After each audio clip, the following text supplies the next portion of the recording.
Mas até onde somos livres, né?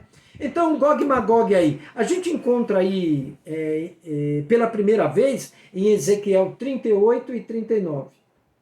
Ali Gog, da terra de Magog, era o principal dos príncipes de Meseque e de Tubal, que há de lançar um terrível ataque contra Israel e será derrotado. O ataque final de todas as nações contra Jerusalém é uma das ideias mais frequentes do imaginário aí apocalíptico. Tá? Nós encontramos em Daniel 11 e em Zacarias 14, do 1 ao 11. Possivelmente, esta seja uma referência aos citas, que é uma nação invasora e guerreira que todos os homens temiam. Tá? Alguns sábios ensinavam que Gog e Magog reuniriam suas forças para atacar Jerusalém, mas que cairiam pela mão do Messias. Então, quando João introduz em seu relato a Gog e Magog, ele quer simbolizar tudo o que representa no mundo a oposição violenta a Deus, que será em que pese sua bravura e poder, mas também será totalmente aniquilado. Então, o que nós vemos no mundo hoje é essa oposição violenta a Deus. Mas toda essa bravura, todo esse poder será totalmente aniquilado. Tá? Esses exércitos hostis aí que está sob a liderança do diabo, ele vem até o acampamento do povo de Deus, a chamada cidade amada, que é a cidade de Jerusalém.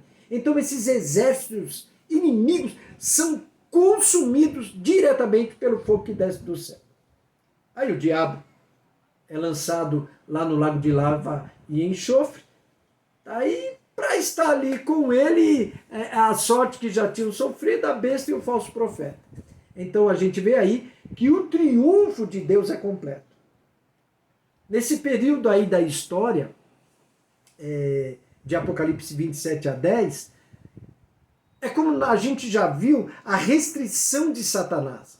O reinado dos santos, mas próximo do final de tudo. Bem antes, ou na verdade um pouco antes de Cristo voltar para a consumação e o juízo final, após esse período de 1000 anos, Satanás ainda é solto, por um pouquinho de tempo. O testemunho da igreja sofrerá, haverá grande perseguição, dura tribulação, Satanás ajuntará pessoas e povos hostis contra o povo de Deus. Esta vai ser a última investida contra a igreja, então vem o fim. Tá? Então a gente tem que estar orando, tem que estar aí buscando ao Senhor, porque como eu disse, a coisa está ficando cada dia que passa pior, está ficando mais feia a cada dia que passa. Então, após essa revolta final, Satanás e os anjos dele e os seus aliados, né, que são aqueles que têm a marca da besta, a marca da Babilônia, né, a besta do mar, a besta da terra, eles sofrerão o golpe final. E qual será a recompensa dos pecadores? Versículo 11 agora em diante. E vi um grande trono branco, e o que estava sentado sobre ele, de cuja presença fugiu a terra e o céu, e não se achou lugar para eles. E vi os mortos, grandes e pequenos, que estavam diante de Deus, e abriram-se os livros, e abriu-se outro livro que é o da vida. E os mortos foram julgados pelas coisas que estavam escritas nos livros, segundo as suas obras.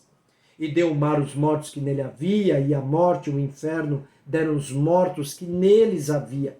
E foram julgados cada um segundo as suas obras. E a morte e o inferno foram lançados no lago de fogo. Esta é a segunda morte. E aquele que não foi achado escrito no livro da vida foi lançado no lago de fogo. Bom, a gente vê essa coisa que será terrível, tá? Para quem não tem o seu nome escrito no livro da vida aí. Porque agora vem o juízo final. Quem é o juiz? Deus. E ele está onde? Em seu grande trono branco. Esse trono simboliza, esse trono branco, a intocável pureza de Deus. É possível que alguns aí de nós aí possam encontrar um problema aqui. A concepção de quase todo o Novo Testamento é que Jesus desempenha o papel de juiz, tá? Em João 5:22, o próprio Jesus diz que o Pai não julga os homens, mas sim encomenda o juízo a seu Filho. Então, na parábola sobre o juízo, em Mateus 25:31 a 48, Jesus separa os bodes das ovelhas.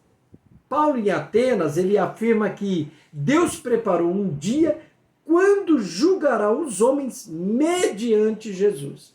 Em 2 Timóteo 4:1, Jesus está por vir para julgar aos vivos e aos mortos. Há duas respostas aqui para essa que parece uma dificuldade aí. Primeiro, a unidade do Pai e o Filho é tão estreita que não há problema algum se certas ações se atribuírem a um ou ao outro, a qualquer um dos dois, tá bom? Paulo também fez isso. Romanos 14:10 diz que os homens comparecerão diante do trono do juízo de Deus. Em Coríntios 5:10, ele escreve que todos estaremos diante do trono do juízo de Cristo. Essas afirmações, na verdade, significam a mesma coisa. O Pai e Filho são tal ponto uma mesma coisa que pode dizer-se de um o que se afirma com relação ao outro. Segundo, uma das razões que podem fazer com que o juiz no Apocalipse de João seja Deus é o pano de fundo judeu. Para um judeu, nada poderia diminuir a majestosa solidão do Onipotente, sentado em seu trono como juiz dos homens. Para o judeu, mesmo depois de converter-se, eu vou usar o termo aí cristianismo ao cristianismo, tá? Deus está sozinho e nada se equipara. A única coisa normal nesse caso é que o juiz supremo seja Deus em pessoa. Todos foram julgados, os ímpios sofrerão eternamente ao lado dos poderes do mal. Os justos, porém, viverão para sempre no novo céu e na nova terra. Tá? Eu não sei se alguém tem alguma ideia, alguma posição com relação a isso, porque uma hora fala-se de Deus, outra hora fala-se de Jesus. Alguém tem alguma coisa para dizer aqui? Se não ficou muito claro? Porque a Bíblia é clara, Jesus, ele veio fazer aquilo que ele ouviu do Pai. Ponto final. Tá? Para a gente ter uma ideia aí, se a gente for olhar em termos de hierarquia, nós vemos o Pai e Jesus, que veio fazer aquilo que o Pai ordenou, aquilo que o Pai disse, aquilo que ele ouviu do Pai. Irmãos, é uma coisa meio... Não é que é complicado, a gente só precisa tentar entender, mas para tentar entender a gente tem que sair de uma caixinha, para entender quem é Deus. Né? Quando a gente fala de Deus, a gente fala de alguém que ocupa todo o espaço. Todo o espaço. Então, para Deus ter criado céus, terra, esse universo aí, que não dá para medir com uma fita métrica, ele teve que vamos pôr assim, retrair ou assentar-se, né? Assentar-se para dar lugar, tá certo? Por quê? Porque ele é infinito. Ele é infinito. Então, quando eu falo, eu estou sentindo a presença de Deus aqui, aí eu penso assim, se Deus ocupa todo o universo, o meu corpo suportaria Deus? Ou ele deu um pouquinho só do seu vento, um tiquinho só, lá, nem sei se eu chamaria, uma parcelinha só do seu poder para sentir tudo que ele é. Né? Porque as pessoas têm que pensar, né? Pensar tipo, mas por que Deus não veio e enviou Jesus? Por quê? A gente tem que fazer perguntas, tentar chegar no melhor consenso possível, tá? Mas em termos de Deus, Deus habita em mim, tá? A pergunta que eu faço é como? Se nem o céu dos céus o pode conter. É como? São perguntas que você faz para você mesmo, faz lendo a Bíblia, para se ter ideia, aí você vai começar, agora eu estou entendendo por que ele preparou um corpo físico para Jesus. Tá? Então, que esse Jesus, esse Cristo, esse Messias, ele fez tudo exatamente o que o Pai... Ele não falhou em nada. Em nada, em nada, em nada, em nada, em nada. Tá certo? Em nada. É maravilhoso saber disso. Tá? Então, por isso que está aí, uma hora cai Deus, outra hora cai Jesus. No entanto, significa a mesma coisa. Tá certo? Bom, os justos, porém, né, como os ímpios sofrerão eternamente ao lado aí dos poderes do mal, os justos, no entanto, viverão para sempre no novo céu e nova terra. Isso aí a gente verá mais para frente, aí logo em Apocalipse 21, 22. Então, Jesus ele sintetiza essa sessão aí final do Apocalipse, aqui do 20 até o 22, de uma forma maravilhosa em sua parábola do joio. Ele fala assim, ó, Mateus 13, 40, 43. Assim como o joio é colhido e queimado no fogo, assim também acontecerá no fim desta era. O Filho do Homem enviará os seus anjos e eles tirarão do seu reino tudo que faz tropeçar e todos os que praticam o mal. Eles o lançarão na fornalha ardente, onde haverá choro e ranger de dentes. Então os justos brilharão como o sol no reino de seu Pai. Aquele que tem ouvidos, ouça. Gente, aqui a gente nem precisa fazer uma manobra teológica. Jesus já disse o que vai acontecer. Tá certo? Tá bem aqui diante dos nossos olhos. Tá? Mas qual é a missão daqueles que estão reinando com Cristo? Bom, no versículo 4, né? A gente vê isso no versículo 4. Primeiro, eles estão assentados em tronos para julgar. Os santos julgarão as 12 tribos de Israel, conforme Mateus 19, 28. O mundo, 1 Coríntios 6, 2. E os anjos, 1 Coríntios 6, 2 também, tá? Jesus prometeu aos vencedores que eles se assentariam com ele no seu trono. Apocalipse 3, 21. Os salvos estão com ele no Monte Sião. Apocalipse 14, 1. Cantam diante do trono. Apocalipse 14, 3, 15, 3. E verão sua face. Apocalipse 22, 3. Eles participarão da glória de Cristo, pois reinará com ele. Então, os salvos estarão no céu, paraíso, no reino de Deus.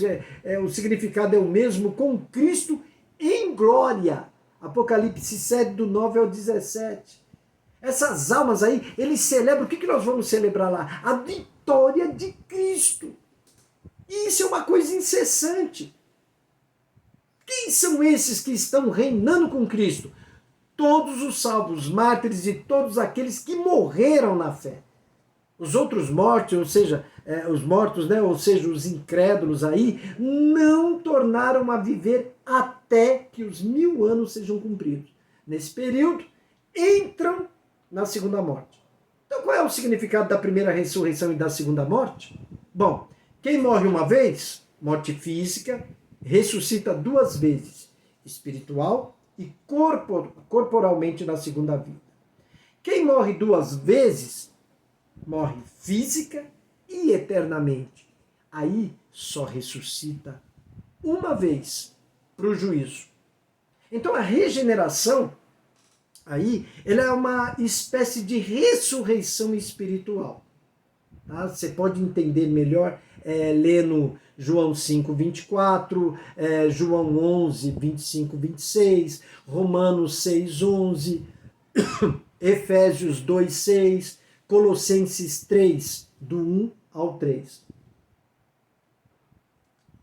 Essa é a primeira ressurreição, ela é espiritual. Quem não passa por essa ressurreição vai morrer 2 vezes, física e eternamente. Todos os que são regenerados ressuscitam com Cristo. Essa é a primeira ressurreição. A ressurreição do corpo, do corpo, ela é posterior. Essa é a segunda ressurreição. A frase primeira ressurreição se refere à ressurreição espiritual. É uma forma de escrever o novo homem em Cristo que foi regenerado. Tá? Então, os acidentes da morte não podem impedir ninguém de comparecer diante de seu juiz. Ninguém perderá seu prêmio, ninguém escapará ao seu castigo por ter morrido de uma maneira ou de outra, porque a totalidade do universo, terra e mar, estão nas mãos de Deus. Por último, a morte e o Hades são lançados no lago de fogo. Tá? Esses monstros vorazes que tragaram a tantos seres humanos serão finalmente tragados eles mesmos. Olha que coisa, né? Existe algo maior ainda, né, do que esses monstros aí chamado morte e Hades. Né? Os homens cujos os nomes não estão escritos no livro da vida serão aí lançados no lago de fogo, junto com o diabo, seu mestre. Mas aqueles que figuram no registro dos fiéis filhos de Deus, a morte será vencida para sempre. Jamais, jamais existirá. Não existirá mais. Então, mesmo mortos, suas almas estão reinando com Cristo. Isso aí você pode ver lá em Filipenses 1, 21 e 23, 2 Timóteo 2, 12 e Apocalipse 3, 21. O Amargedon. O Amargedon é a batalha final. Ela é descrita aqui como a mesma que foram descritas nos outros textos, tá bom? Estas não são 3 batalhas independentes, diferentes. Não. É a mesma batalha. Nos 3 casos, é a batalha do Armagedon. É o ataque final das forças anticristãs à igreja. Então, o Armagedon, do capítulo 16, Gog e Magog, é a mesma batalha. É a derrota final dos inimigos aí de Deus. Tá? O reino do Apocalipse é assim. Diante de tudo que a gente já viu e ouviu, como é que a gente vai viver enquanto a gente aguarda? Então, a gente tem que ansiar por uma coisa: o retorno de Yeshua. 1 Coríntios 16, 22 diz assim: se alguém não ama ao Senhor Jesus Cristo, seja maldito. Aí tá, algumas traduções às vezes vem anátema, né? Então seja maldito. 2 Timóteo 4:8. Agora me está reservada a coroa da justiça, que o Senhor, justo juiz, me dará naquele dia. E não somente a mim, mas também a todos os que amam a sua vinda. Tito 2, 11 a 14 diz assim: porque a graça de Deus se manifestou salvadora a todos os homens. Ela nos ensina a renunciar à impiedade e às paixões mundanas e a viver de maneira sensata, justa e piedosa nesta era presente, enquanto aguardamos a bendita esperança, a gloriosa manifestação do nosso grande Deus e Salvador, Jesus Cristo. Ele se entregou por nós, a fim de nos remir de toda maldade e purificar para si mesmo um povo particularmente seu, dedicado à prática de boas obras. Tá certo? Então, o que nós precisamos é vivermos mais diligentemente diante dessa santidade desse Deus maravilhoso. Infelizmente, aí a gente está vendo muito gracejo nas igrejas, muita coisa que não tem nada a ver com Deus, né? Apesar de dizerem que sim, mas a coisa está ficando feia, cada dia que passa mais feia, e muitos de nós não estamos atentos realmente à situação que vem ocorrendo aí no mundo, tá? Não estamos, tá? Nós estamos aí, eu estou vendo aí muita fantasia, né? E a verdade de Cristo sendo negada nas nossas igrejas. Esses dias mesmo o pastor me mandou algo aí que eu achei um absurdo, né? Um absurdo. Então a gente vê aí o ataque feroz da Babilônia contra o povo de Deus. A gente precisa aí aprender a se manter atentos e vigilantes, né? Para não entrar em tentação. O pecado, a tentação, são coisas que se apresentam maravilhosas na nossa frente. Maravilhosas, né? A tentação, ela é linda, faz os olhos brilharem, faz a carne estremecer. Então, as tentações, ela é sedutora, tá certo? Se a gente se deixar levar por essa sedução, qual será o nosso destino? Será que suportaremos permanecer de pé diante do Todo-Poderoso? O que nós estamos vivendo hoje? Estamos procurando viver a realidade de um Deus santo e maravilhoso que enviou o seu Filho para morrer por mim? Ou estou vivendo do jeito que eu quero porque eu estou na graça? Que tipo de vida eu estou levando? O que importa é levar o nome de Cristo ou o meu nome? É promover o nome do Todo-Poderoso ou promover o meu nome? Porque a brincadeira no meio aí chamado evangélico tá muito grande, muito grande. Né? Graças a Deus, Deus tem levantado aí homens sérios, né, para pregar um evangelho sério, né, o evangelho do arrependimento. Então que a gente possa viver aí em cima desse arrependimento, em cima da palavra de Deus, lendo a sua palavra. Que foi como eu disse, né? Eu disse para uma pessoa, eu falei, desculpe, comigo, no mínimo, você ficaria 3 meses de banco. E jamais eu deixaria você pregar sem conhecimento. Mas aí a gente vê essas mesmas pessoas que se dizem pregadores, lendo tudo, menos a palavra de Deus. Acredita em tudo, menos aquilo que a Bíblia diz. Porque no mínimo, irmão, a gente, como disse aí um pregador, a gente tem que botar a cabeça para ser um ser pensante. Use isso aí para pensar. Use isso aqui para pensar, para pensar. Sabe, a coisa com Deus funciona assim. Existem autoridades, a gente gosta ou não gosta, existe aí esse tal governo aí, por mais que a gente acredite e sabe que eles fazem o que querem realmente, eles são uma autoridade. Tá? E devemos, até um determinado ponto, né, cumprir o que eles querem. Tá certo? Porém, quando eles começam a atingir a palavra de Deus, aí desculpe, não tem autoridade que me convença. Não tem autoridade que eu diga sim quando a coisa é a palavra de Deus. Para mim pode ser quem for. Entendeu? Não aceito e ponto. Só que, em contrapartida, autoridade é autoridade. Respeite. Se a gente não consegue respeitar as pessoas, se a gente não consegue respeitar o patrão, se a gente não consegue respeitar o próximo, o que a gente vai respeitar? O que a gente vai respeitar? É por isso que, infelizmente, as igrejas viraram uma baderna numa grande classe aí, da igreja aí, de alguns cristãos aí, né? Alguns cristãos aí que é apavorante o que acontece. Apavorante.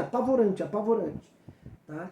É por isso que eu quis colocar essa ideia de Deus. Se nem Deus, se Deus enviou o seu filho, ele não veio, mas ele deu autoridade ao seu filho. E através da autoridade dele, o filho dele veio. Foi gerado, foi feito um corpo para ele. Porque se ele, Deus, viesse, gente, me desculpe, essa terrinha aqui seria... Sabe, as pessoas não sabem nem o que é Deus. Os crentes estão na igreja, não imaginam o que é Deus. Sabe, não imagina. Sabe, a pessoa precisa pelo menos se preocupar e conhecer o Deus que ela diz que ela serve. E o triste é que a gente não consegue saber quem é Jesus. Aí a gente faz um balaio de gato e bota o diabo no mesmo patamar de Deus. Parou tudo. Parou tudo. No patamar de Deus só existe um Deus. Para tudo. É o Criador, o Santo, Soberano, Todo-Poderoso, que deu ao seu Filho poder. Lembra lá que ele falou, já falei uma vez, quando ele estava sendo assento ao céu? Agora é me dado. Olha só, você não está falando de um deusinho qualquer, não. A gente não serve um deusinho qualquer, não. Sabe? A gente tem que procurar entender essas coisas. Ler e entender. Não é simplesmente ficar aí que nem, eu acho. Aí você pega o versículo, faz um texto, monta uma coisa sem contexto, aí começa a dar confronto. Porque a gente começa a confundir as coisas. Daqui a pouco, quando a gente chegar em Apocalipse, a gente vai ver Jesus entregando o reino a quem de direito. E quem de direito? O Deus Criador, o Todo-Poderoso, o Soberano, o Criador de todas as coisas. Simples assim. Ah, mas não, Jesus tem, Deus deu o poder, gente. Deus deu. Olha para você. Deus te deu poder e autoridade. A gente, em carne e osso, consegue expulsar um demôniozinho. Porque tem poder de Deus. Porque se não tiver, a gente toma um couro. Não é assim que foi que aconteceu lá com Paulo? Os caras foram tentar expulsar um demônio em nome de Jesus e nem sabiam. Ah, mas quem são